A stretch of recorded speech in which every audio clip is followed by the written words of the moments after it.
Very good afternoon to all of you, and welcome to our session number 10, if I'm counting correctly. So we are going to do a mix-up so that we will not limit ourselves to exhausting only one particular subject. So today, we first like to do some legal system and legal method. And we are starting with the very basics, sources of Ghanaian law. So we do two sessions of this. So this one is a part one. So just a previous year, I think we had a question which I use as a teaser. At the end of this session, I will come back and discuss maybe some useful response to questions like this at the bottom of the class for you. So we made up question like this. One particular source of Ghanaian law that has created problems for our country and should be a candidate for reform is subsidiary or delegated legislation. Submit a memorandum to the Attorney General for initiating bill for the needed reforms. So that is one question. So this is just a teaser, just to whet your appetite. And two, the debate for reviewing the 1992 Constitution has been revived again. Identify aspects of the Constitution pertaining to sources of law that you recommend reform. So, as I have told you in previous sessions, when you are preparing for examination of this type, everything is on the table. There's nothing too complicated or nothing too simple to be ignored as far as any of the subject areas are concerned. Reason simply being that you do not have control over which topics you are going to have the questions come from. It may be a very basics aspects of the particular course which you ignore as being, oh, that's for this one too simple to not come. You go and then there'll be a question there, or it may be supposedly a bit more challenging, complicated aspect of the course, and you say that they will not bring this aspect. You go and then the question is there. So my approach is to have a balanced strategy towards your revision. Give equal attention to every aspect of the course and have proper appreciation.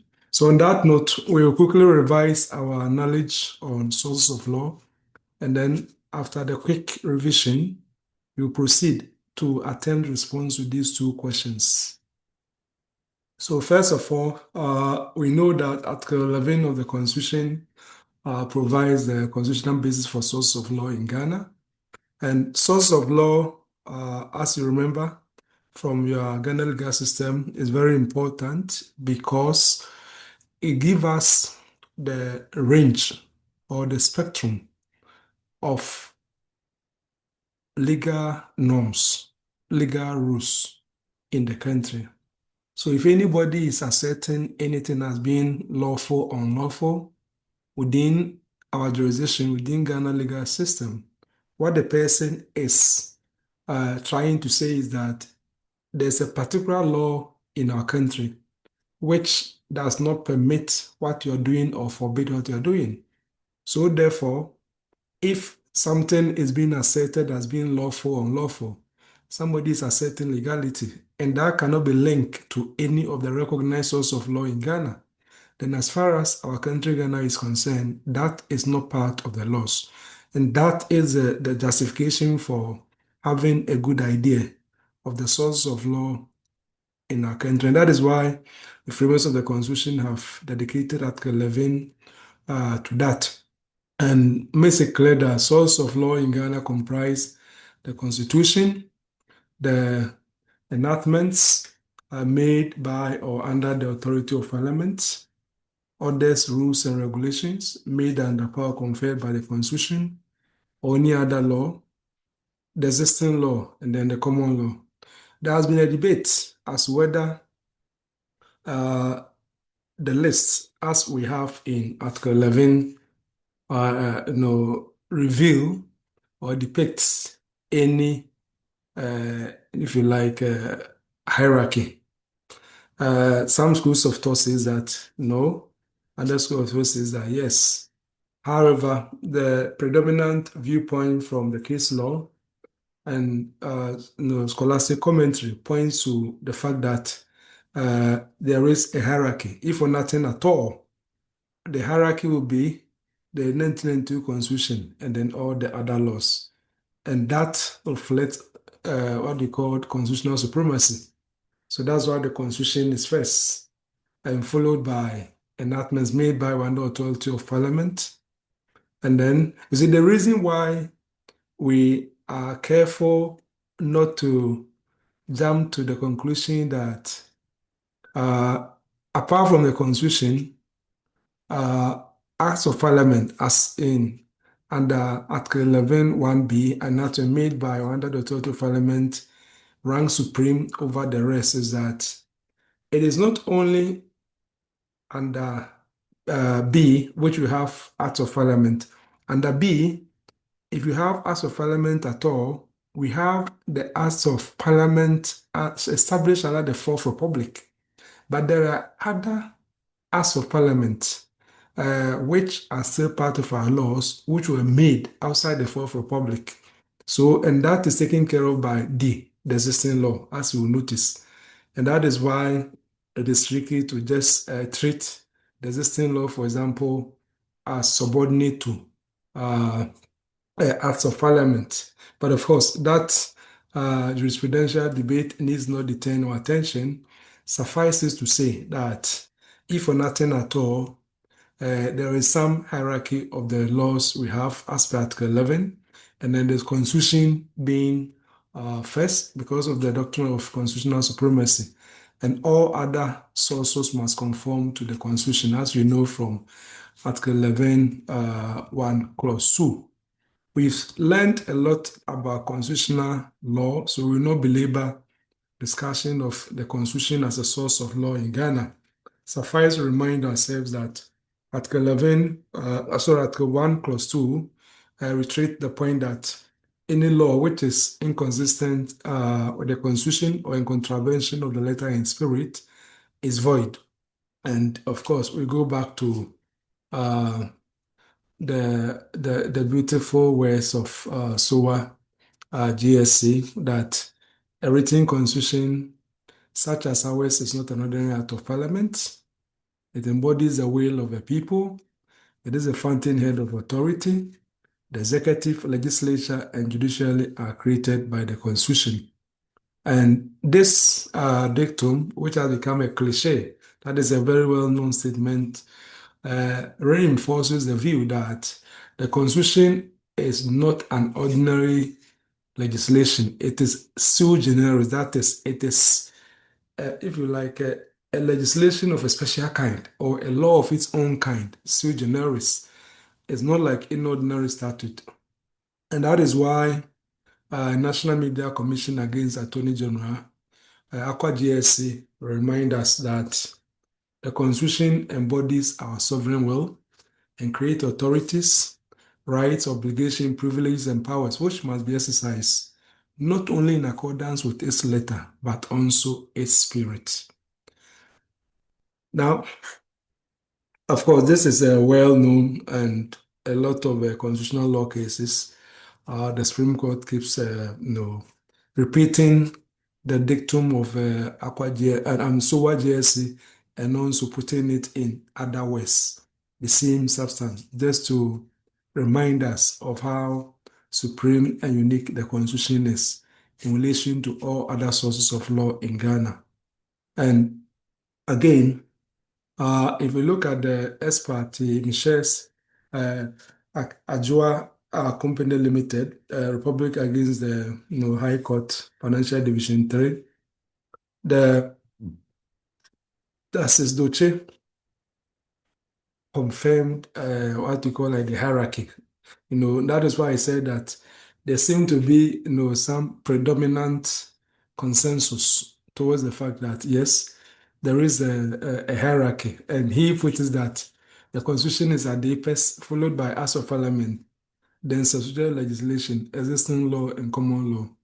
Of course, that is his view, and it's not very important for us to be fixated about this debate of hierarchy or not, because some of us, I mean, for me personally, I disagree that subsidiary legislation, for example, is superior to existing law because existing law, as we'll notice later on at the end of Article 11, Clause 5, we'll notice that it refers to the all the laws, both written and unwritten, which were enforced in Ghana before the constitution came into being.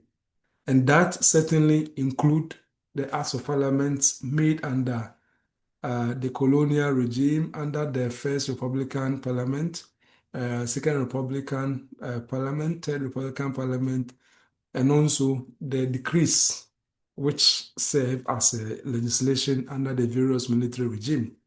But as I said, it's not important for purposes of this exam to worry yourself about the nuances of such, jurisprudential philosophical debates that could be done later on.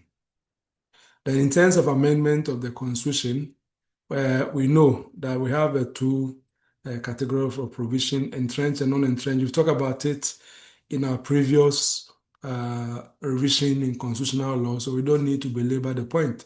Suffice to remind ourselves that in terms of Article 291, where provision is unentrenched, that is non-entrenched, then to amend it, you require publication in the Gazette two times, and there should be 3 months interval between them. The Council of State's advice should be provided. And then when it goes through the process for lawmaking in Parliament, it should have a two-thirds majority of Parliament at the second and third readings, and then the President will assent. Now, when it comes to entrenched provision, in terms of Article 290, the provisions which are earmarked as entrenched provisions include the Constitution, the territory, fundamental human rights under Chapter 5, the Executive Chapter 8, Legislature, I think Chapter 9, Judiciary Chapter 10, Media Chieftaincy, Decentralization, all those are treated as entrenched provision. And for that matter, to amend them, the advice of the Council of State should be sought.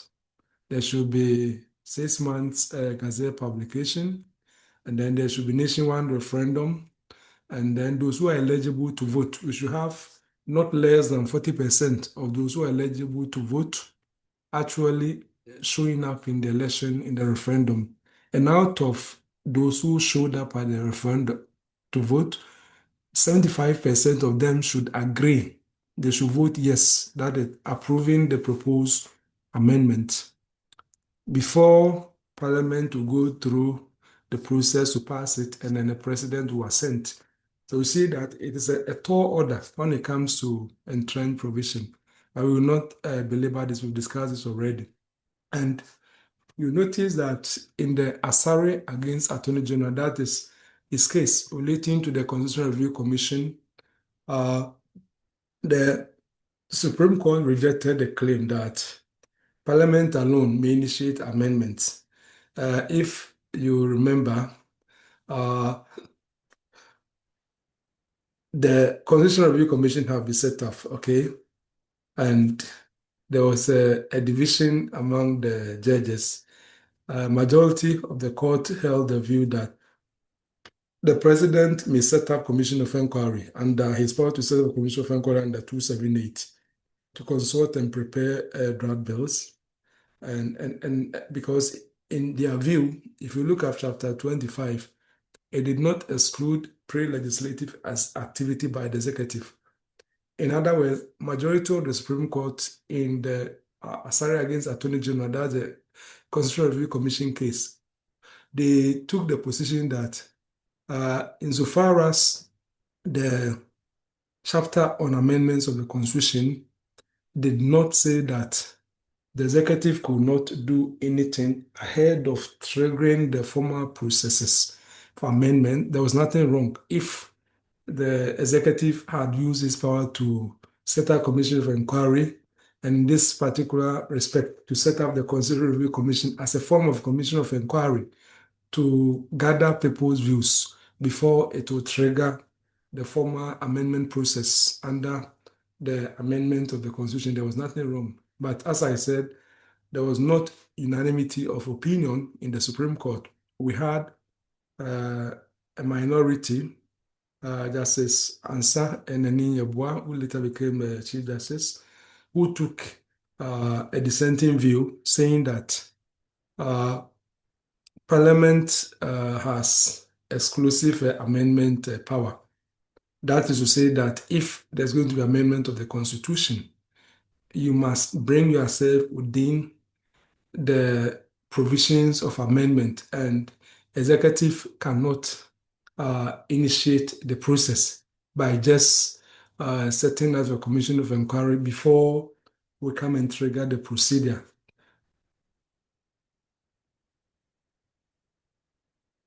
Now, as you notice, that seems the decision, the majority decisions seem to have been like has not been departed from, and that is why the current government has set up the Constitutional Review Commission committee, consonant with the ratio dissidenta in the Asara against Attorney General, the CRC case. I think that is enough revision of the Constitution as a source of law in Ghana. Now let's look at Acts of Parliament. Of course, because the enactments, if we are talking about enactments, enactments include Acts of Parliament and also other statutory instruments. But you want to talk about the Acts of Parliament as a source of law in Ghana.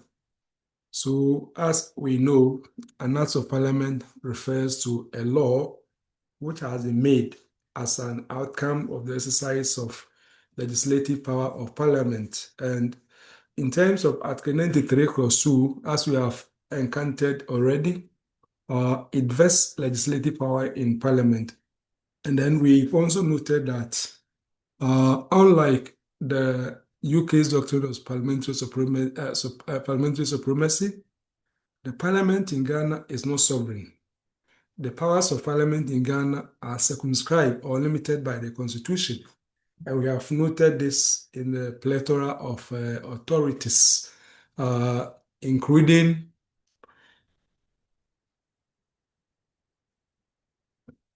the case of 31st December, that is NPP against Attorney General Amos Echide, as you remember. We've talked about what happened in the case already, when the Supreme Court said that the government at the time could not declare 31st December a holiday and also use state resources to celebrate it, uh, because that undermined the spirit of the Constitution since it celebrated a revolution or coup d'etat which had overthrown previous Constitution. But for our purpose, what is important is that Amos JSC made the point that, quote, Parliament now has no uncontrolled right to pass laws. So emphasis on no uncontrolled right, meaning that Parliament is limited as far as its legislative power is concerned.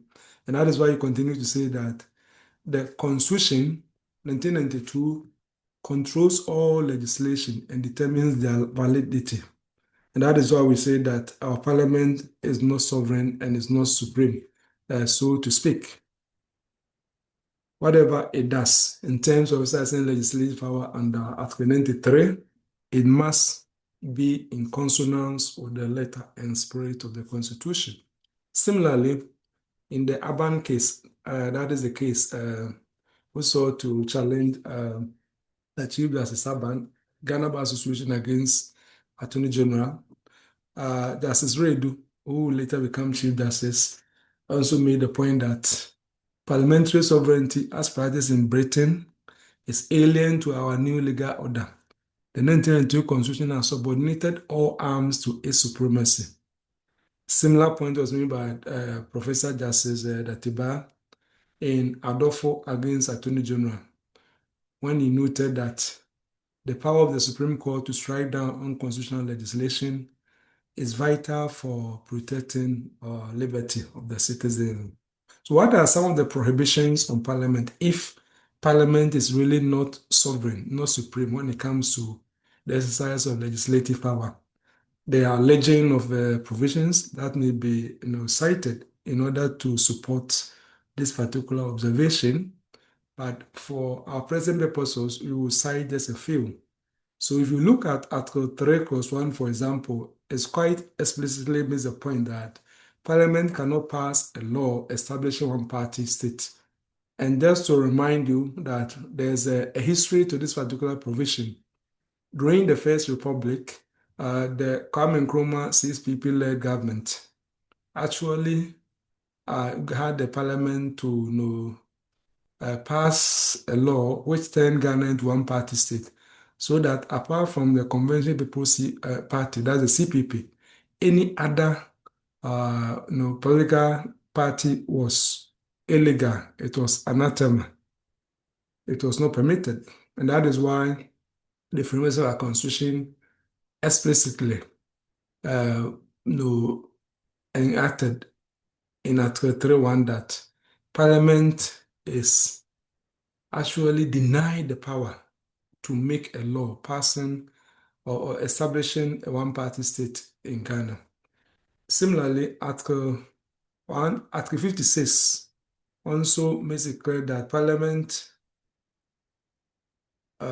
cannot pass a law imposing a common or political or religious program. And then if not, so the provision, that's a chapter on the Electoral Commission. So Parliament is actually prevented from imposing a common political religious program. So Ghana is a multi-party democracy. So we believe in pluralism. We believe in multi-partyism. Also, Article 107 is quite clear that Parliament cannot pass retroactive criminal laws or laws overturning court judgments. So that is not allowed. Also, Article 272 says that Parliament cannot legislate to accord or withdraw recognition of chiefs because chieftaincy is guaranteed as established by custom and usage. So these are just examples to let you know how the legislative power of Parliament under Article 93 is not that absolute and is really circumscribed in a number of ways. Again, when it comes to these are substantive, so when you're also discussing constitutionalism, and you need to cite the example of substantive constitutionalism. These are some examples that you can also cite as well. Again, when it comes to procedure for passing acts or exercising legislative power, we know Article 106 provide the procedure, and Article 106 has also been built upon and expanded by Parliament using its own rules called the Standing Orders. Those of you who have my book, my Ghana Legal System book, Ghana Legal System and Legal Method, and there's also the PA and the Nicholas Fredo Akwatin, Volume 1 and Volume 2. You'll notice that I have discussed these masters extensively. Then, so if you look at the procedure, as we know, in order to pass an act of parliament, it will start as a bill, okay? So a bill is just a proposed or draft law, and the bill must have explanatory memorandum. What should it do? The explanatory memorandum should explain what is wrong with the current law, for which reason there's a new law to be made. What is the mischief that is supposed to be cured? What is the problem? Why making the law? And then what are the underlying principles? Does it sit well with the philosophy of the Constitution? So when the bill is ready in this particular way, it will have to be published in the Gazette, okay, before it is actually introduced in Parliament. After 14 days Gazette publication, it will go through first reading, in which the long title of the bill is read. The long title is supposed to give the statement of the purpose of the bill. And after that, it will be referred to the appropriate parliamentary standing committee to give a full, attention to the nuances of the bill. So when we say you know the Parliamentary Standing Committee, it is important for us to note that in Parliament there are what we call, if you like, two types of committees: the permanent committee, what we call the standing committees, and then what we call the ad hoc committees. Ad hoc means temporary, as and when there's a necessity for a particular thing, which the speaker and the House leadership would like to have some committee to look at, then we'll set up. But that's not what we are talking about. We are talking about the permanent committee or the standing committee. And so there are committees in Parliament which mirrors the portfolios in government, okay? So we have a committee which is in charge of education, committee in charge of youth and sports, committee in charge of legal, the legal sector, constitutional and legal affairs, committee in charge of, defense, foreign affairs, and so on. So depending upon how the bill is classified, if the bill is, for example, relating to health, it will refer to the Parliamentary Committee on the Health and so on. So they will go and examine the bill in detail. Which areas do they think need to be changed? Which areas do they think need to be added?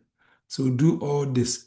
And in doing it, they can also have what we call the stakeholder engagement or consultation. So for example, if the bill relates to the health sector, okay, uh, they can decide to engage health experts, private hospitals, and so many other things and take their view. If it relates to, let's say, the banking, it will engage industrial players in order to get a more insight to inform them as whether they should make some amendments or tweakings to the bill here and there. So their report is sent back to Parliament with their recommendations, and Parliament will actually debate the bill. They will debate the bill, the general principles, and later on they have what we call the consideration stage. The consideration stage, they will go through the bill clause by clause, and then they referred it back to the committee for the committee to, for example, finalize it in terms of what has come up. And when everything is done, it will go through like the third reading, and then it will be passed. They will vote on it. And then it's submitted to President for signature or assent in terms of Article 106(7) to 10. The President refuses. Uh, Parliament, of course, can override the presidential veto if two-thirds of majority actually vote in that order. And we've also noted that where the bill has financial implications, then in terms of Article 108 of the Constitution, it must be introduced by the president and not any other member. So private member cannot impose financial obligation on the states. So these are the things that we should remember when we are discussing Acts of Parliament as a source of law in Ghana. We now move on to another one: subsidiary legislation or delegated legislation as a source of law in Ghana. So when we talk about subsidiary or delegated legislation, before we move on, uh, we know that in terms of Article 93, legislative power is actually conferred on Parliament, okay? And it is Parliament which has the power to make laws. However, Parliament may permit other entities to also make laws. Other Parliament or the Constitution may permit other entities to make laws other than Parliament. So all laws which are made by bodies other than Parliament, we call that delegated legislation or subsidiary legislation. So they cover orders, rules, regulations, legislative instruments, constitutional instruments, bylaws, and they are subordinate to the Constitution and Acts of Parliament. So let's keep that in mind. And of course, where a legislative instrument is inconsistent with an Act of Parliament, is void. As you notice, we are just doing a quick revision. So if you want nuances of this, if you've really forgotten, go back to the books I've said and read them into details. They've been comprehensively treated in those books as well. So if you look at the Interpretation Act 2009 at 792, it defines statutory instruments to include executive instruments, legislative instruments, and constitutional instruments. Again, I have discussed the nuances of that in the book, just in case you've forgotten. And then the UK Council has also discussed that as well, and also Professor Tokuba in his book, Constitutional Law of Ghana. There are various arguments which can be made to support delegated legislation, or why delegated legislation is a good thing. Among other things, it saves parliamentary time. Okay. Parliament does not have the luxury of time. If you look at the procedure for making, for passing a bill, you notice that it's quite elaborate. Okay. So all the many things which need to be legislated, if they are to be made by Parliament would definitely not have enough time to do that. And mind you, Parliament does not only pass laws, Parliament also does other oversight responsibilities over the executive and other arms of government, as it were. So if you look at the uh, Association of Finance Houses against Bank of Ghana, very important decision on subsidiary legislation. There was the Bank of Ghana had actually uh, issued corporate governance directive, and there was this issue as to whether that directive is not actually amounting to a delegated legislation, in which case it should conform to the procedure under Article 11, Clause 7, which says that delegated legislation, be it a CI or whatever, should be laid, before Parliament and also published in the Gazette for 21 sitting Parliament days. So in that case, the court, of course, upheld the Bank of Ghana power to issue corporate governance directive.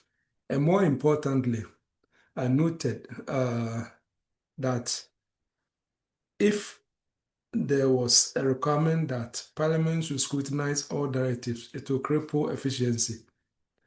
And for that matter, that directive, although it did not comply with the procedure under Article 11, Clause 7, the Supreme Court was the view that it was in the nature of administrative, regulation rather than, if you like, a legal regulation. So it was excluded from the requirement under Article 11, Clause 7. Again, delegated legislation is also justified because it provides the means of supplying technical details. There are a lot of, for example, when it comes to election, the nuances of election, biometric verification, and so on and so forth. These are technical matters. Parliament does not have time to legislate, but you give it to the particular entity which is going to operationalize it, to work out the technical details. So the electoral commission will make or work it out, and then issue a CI to that effect. It also allows flexibility. As subsidiary legislation, if you like, can be amended, easily than statute or parent legislation. So that flexibility is quite good. Again, when it comes to emergencies too, the executive instruments and proclamation, which is permitted under Article 31, enable very urgent decisions to be taken without having to go through the laborious route of passing a bill into an act, as we have seen. Of course, there are some disadvantages or some limitations too, including the fact that delegated or subsidiary legislation actually has a democratic deficit. In what ways? Unelected officials make laws, right? Those who make the legislation are not members of parliament. They haven't gone through the democratic crucible of being elected. So there's an issue of democratic legitimacy. Again, it raises a question of separation of powers. It sort of blur legislative and executive roles as it, it ensures some kind of overlapping because most of the greater legislation in a sense are also made by the executive or departments of the executives. And so that blurs the separation of powers. There's another problem with the delegated legislation.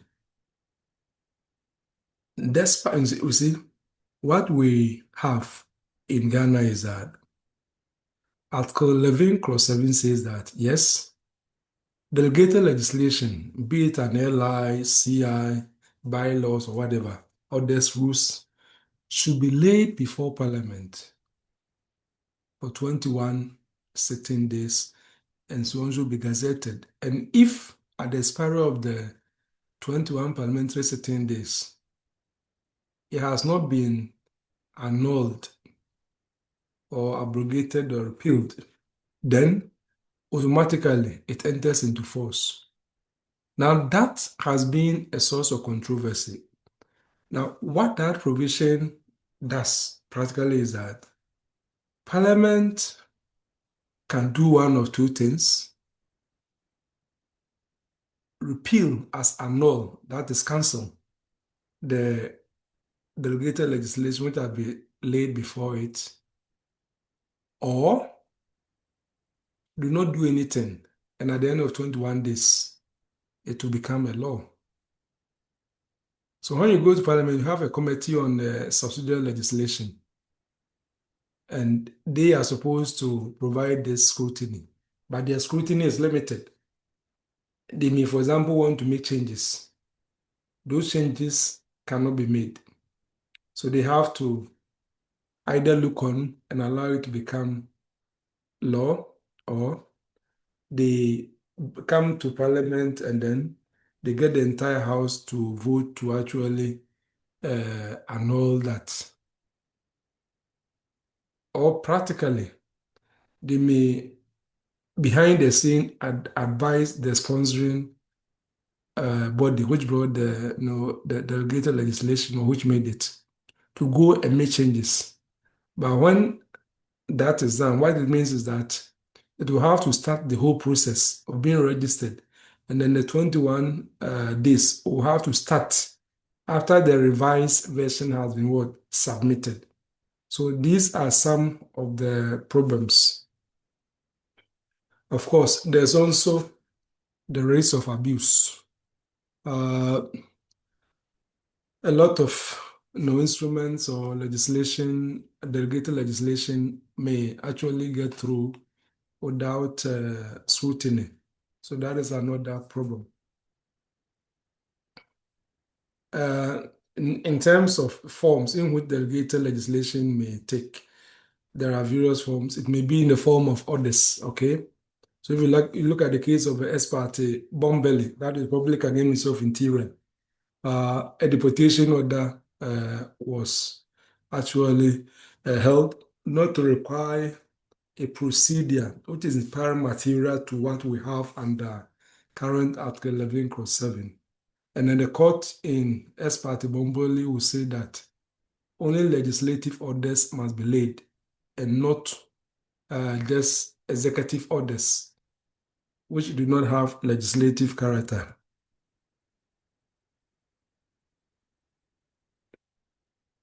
And again, if you look at the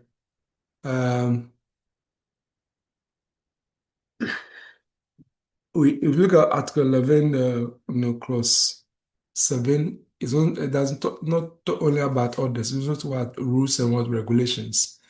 So, executive delegated legislation, subsidiary legislation may also be in the form of rules and regulation. Yeah, so we've talked extensively about that already. Then bylaws is also another form of delegated legislation made by the district assemblies or the local governance entities under Act 936. Of course, when bylaws are made, it will go through various appropriate procedure before it will come to parliamentary committee on subsidiary legislation. And proclamation, if you look at Article 31.2, the president may declare the emergency by proclamation published in the Gazette. So these are some of the forms in which delegated legislation may take. Now, we come to existing law as a source of law in Ghana. For existing law, we are told that it refers to all written and unwritten laws existing before the 1992 Constitution. So here, every law in Ghana which was in force before 7 January 1993 form part of what they called existing law. So that to include the various legislation we had during the colonial time, the ordinances, okay, and also the laws which were made by the military regimes, the various decrees, uh, as well as PNDC laws. We mentioned PNDC laws because PNDC was the only military government who chose not to use the word decree, but to characterize their rules as laws. And then, as for Parliament under the First Republic, Second Republic, Third Republics, they are all part of the laws that we are talking about. Now, if you look at the Constitution, there is a requirement that for existing law to continue to be part of the laws of Ghana, it must actually satisfy what we call the compatibility test. In other words, it must be compatible with the Constitution if it is continued to be part of the laws of Ghana. And that is what Article 11 clause 5 says, that subject to the provision of this Constitution, the existing law shall not be affected by the coming into force of this Constitution. And then 6 will say that the existing law shall be construed with any modification, adaptation, qualification, and exception necessary to bring it in conformity with the provision of this Constitution, or otherwise to give effect to or enable effect to be given to any changes effected by this Constitution. So the Constitution is saying that all the existing laws or any of the existing law will continue to have effect so long as it does not contravene the Constitution. Where in some respects it does contravene the Constitution, then it's supposed to be applied or interpreted with the necessary modification to bring it in harmony with the Constitution. And that is why Akwa will make the point that if you look at the Article 1 clause 2, it seems to have an inbuilt repeal mechanism. That is to say that any inconsistent pre-1992 law is void, even if not expressly repealed. That if there is any law which is which predated the 1992 Constitution and is not in harmony with the Constitution, then automatically it is void, as it were, and you don't need to even repeal it before it will be so void. And of course, Article 11, Clause 5, also reinforces such a conclusion. But the point to note is that there was what we call the Statute Law Revision Commission, okay? And an act was actually passed setting up the Statute Law Revision Commissioner, Justice VRAC Crab, and he was given the mandate to revise all the laws of Ghana and bring in a way which will let them be in harmony with the Constitution, and also to take out any repealed provisions from the law. And that culminated with what we call the Revised Laws Act, 1998 at 562, which is to consolidate existing law into Ghana's statute book. So let's keep that in mind. Now let's talk about the common law of Ghana. We'll come and discuss the common law of Ghana when we are dealing with the part two of this session, okay? But for now, suffice to remember that the common law of Ghana refers to the common law, that is the received English law, which has also been adapted through our various legal application, the doctrines of equity, and then the rules of customary law as defined by the courts. And we remember that the customary law has evolved, but is subject to the validity test under the Constitution. That is to say that it cannot violate Article 26, for example, or any human rights under Chapter 5. But we'll come and discuss this extensively under Part 2. So we come to the question which we actually posed at the beginning. And the question is, one particular source of Ghanaian law that has created problems for our country and should be candidate for reform is subsidiary or delegated legislation. Submit a memorandum to the Attorney General for initiating a bill for the needed reforms. Then the second question was, the debate for reviewing the 1992 Constitution will be revived again. Identify aspects of the Constitution pertaining to the sources of law that you recommend reform. So this is a very simple question, but it's also apt in the sense that it's quite apart from testing your knowledge of sources of law, it also brings you to participate in the constitutional debate, reform going on as it were. So let's say that you send a memorandum to maybe the Attorney General, for example.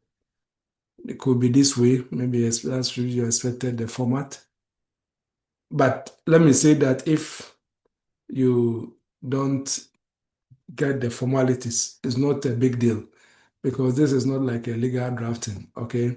What is important is the substance which we are going to look at. So you must have your introduction. The introduction, you try and explain or define what subsidiary delegated legislation is, as we have been discussing, that refers to laws made by a body or authority other than Parliament or Parliament's authority or the Constitution in the case of constitutional instruments, as it were. And then we have like the legal basis, which is Article 11 of the Constitution, as well as the Central Instruments Act. And then what is the purpose of subsidiary legislation? As we have noted, it enables technical administrative matters to be legislated efficiently. So that is your introduction. Then you must tell us, are there any problems with the or the subsidiary legislation? So students will have to discuss at least 3 to 5 of the following, okay? Like maybe typically, like if you're doing like a marking scheme, like you should discuss at least three. That's the minimum. But as I said, I usually prefer you targeting high so that whatever the marking scheme is, you fall within it. So you should discuss lack of parliamentary oversight. To discuss that already, so we'll not belabor that point. And on that, the problem we are noted was that delegated or subsidiary legislation come into force without thorough scrutiny due to 21 laying period, which can lapse without debate. And then Parliament also lacks technical capacity to review highly specialized instruments. Again, the problem of democratic deficit, we've talked about that already. And also abuse of power. How may abuse of power occur? We may have regulatory bodies giving power to make delegated legislation that may make regulation which actually exceed the enabling powers conferred by the Enabling Act. In which case we have what they call the travaris. You have made delegated legislation in excess of what the power conferred by the parent authority. As for example, we saw the case involving the General Legal Counsel, Professor Asari, when the General Legal Counsel sought to actually pass a resolution adding certain requirements to the law school entrance examination or the professional legal examination. And the court said that you cannot just use the ordinary resolution to amend subsidiary legislation. Yes, under the Legal Profession Act, you can make an LI, that is fine. But if you want to change anything, use the LI. And again, where you'll not be given power to make LI to, you cannot just use LI to also change what is the act. So you cannot abuse the power. There's also lack of public participation and transparency. That is, we noted that for when Parliament is passing a bill, at some point, the particular committee of Parliament, which will have to examine the bill in detail, maybe have stakeholder consultation. But in the case of delegated or subsidiary legislation, when it's even in a draft form, it's not really subjected to public consultation or stakeholder engagement, and that is part of the problem. Again, we have a problem of having too many delegated legislation and complex, so much so that lawyers and judges, as well as citizens, may not able to keep track. Sometimes there are some delegated legislation we are not even aware of until there's a problem, and then it will come to your attention. So what are some of the recommendations for reform? Having identified the problem as you have noted, you must also provide the solution. And students should provide some of the following.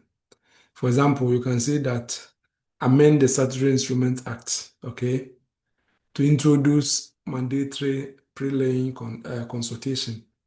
So pre-laying consultation means that make the law and say that before you actually get the final version of the delegated legislation, which you need to lay before Parliament under Article 11(7), you must have engaged stakeholders who have interest in the subject matter of that draft, subsidiary or delegated legislation.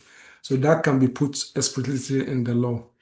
So that not until you have done the pre-laying consultation, you cannot put it before Parliament, as it were. And also require parliamentary impact assessment for proposed amendment. That can also be that, or regulatory impact assessments, probably.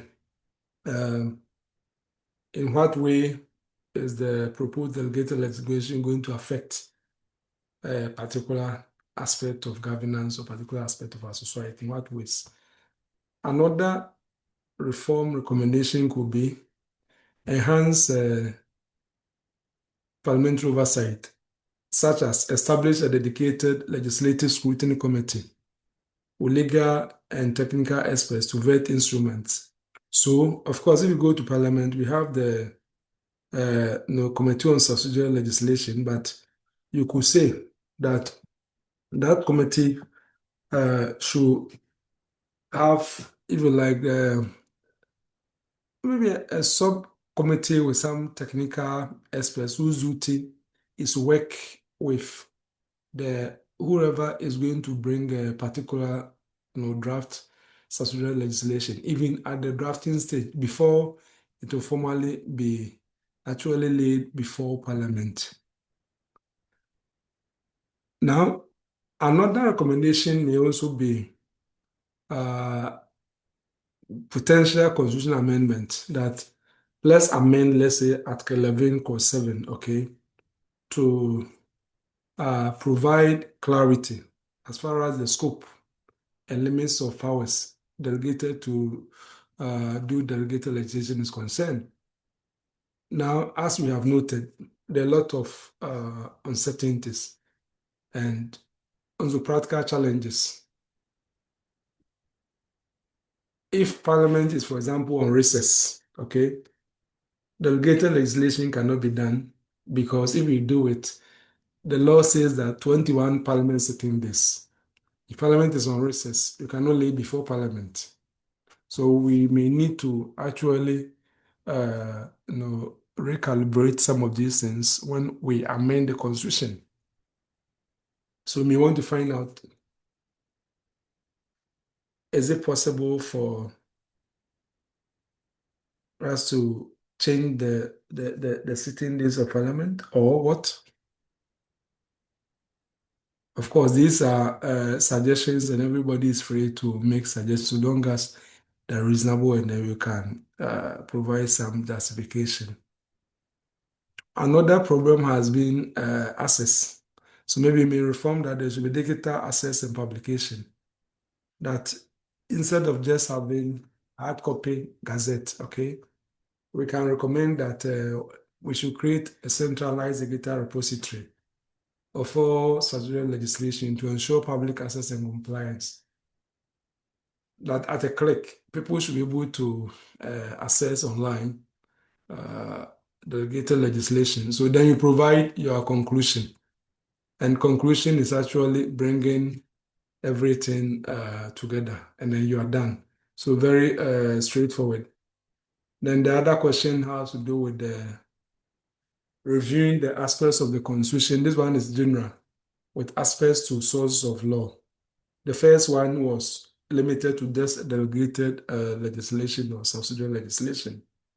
So in your introduction, you provide the outline of the sources as we have been discussing, and then you need to move on to identify problematic or outdated aspects in terms of the sources and then provide the constitutional reform. Because mind you, I think Article 11 is part of the entrenched provision of the Constitution. So what are some of the areas that we can identify for reform? Um, is there a problem with, let's say, I mean, these are just suggestions. It doesn't mean it's a blueprint for an answer, okay? Just to demonstrate to you how you should reason, along. But in terms of like the details, you can come out with your own. So, for example, if we take customary law, yes, customary law varies widely, as we know, and it's unwritten, despite the fact that the House of Chiefs have been given constitutional mandate to systematically assimilate and also codify, but they haven't done that yet. So we still have a problem. So maybe you could suggest that we should codify essential elements of customary law to ensure legal certainty.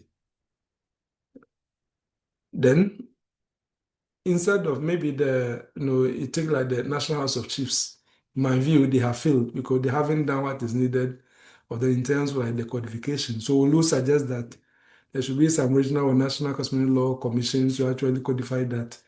And as I said, these are just suggestions. These are not cast in stone. What about the existing law? The existing law, uh, I think what we could have provided here as a solution, in my view, has already been taken care of by the Statute Law Revision Commission. So, in terms of doing the comprehensive statutory review and repeal mechanism, I think we have done that extensively as far as the existing law that we have is concerned. Then, excessive delegation of legislative power. We've discussed delegated legislation not long ago. So all that we said applicable mutatis mutandis. So, well, I appreciate that this is a very wide question, and uh, you may not be as detailed as when you are discussing like specific aspect, like what you saw under the first question. So, for example, common law as a source of law, is there any problem? Uh, we know that our common law includes English law up to 1874. That is the cutoff point. Uh, yes, if we look at the common law as has evolved beyond here, even in England, you notice that um, some uh, aspects of the common law at the time that we received it had undergone significant changes, okay? Had undergone significant changes under the Metropolitan Legal System, that is under the English law itself. But we still use the old, no, we still use like the old version. So it may not be necessary to modify the Constitution, but we will just target the Courts Act. So should we modify the Courts Act and say that uh, the common law cutoff point will not be 1874, but it will be some other date, so that we take advantage of other important refinements which some old common law doctrine has undergone, which were not part of the common law at the time that we put the cutoff point, that is 1874, for example, as it were.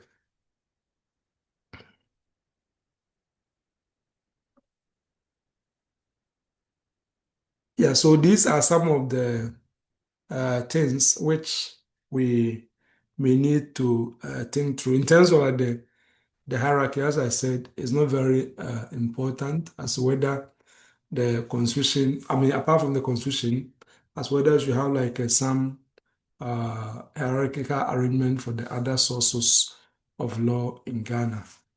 Yeah, so we will look at the second part of the sources of law in Ghana in our next session of revision before we move on to some other topics in legal system and we come to contract and tort. Yeah, so somebody has a question. Let's take them. One contractor, the law of contract question. Uh, yeah, okay, we are not doing law of contract, but we come to that, okay? So that we don't confuse because we say we're doing an legal system. But note it, we'll come to that.